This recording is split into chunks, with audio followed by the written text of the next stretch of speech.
Good morning and welcome to Sparks. You know, in a world that honours assertive action, it comes as something of a shock to realise how many of the great Bible heroes of faith actually spent some of the best years of their lives in the wilderness, enduring unendurable waiting.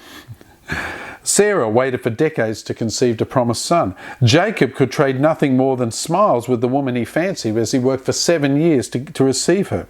Moses spent 40 years in the desert. The Jewish exiles had to wait 70 years before they could return to Jerusalem.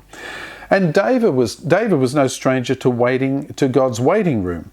He had been anointed king at age 16, but he didn't take the throne until he was 30. Double that span of life. In the intervening 24 years, David was chased through the wilderness by a jealous Saul. Waiting God's timing is not always easy. What is God thinking when he lets his servants smoulder in inactivity?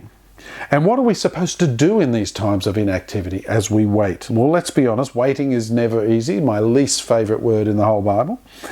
But those who wait need to have courage like iron forged into their souls. They also need to know that waiting is a time when God is working on us, on who we are, and more so than on what we do. He's working on our character rather than our accomplishments. So while you are in God's waiting room, if you are in fact there today, thank Him now for moulding and refining you into the person He wants you to be. God's more interested in your character than He is in your charisma. We'll see you tomorrow on Sparks.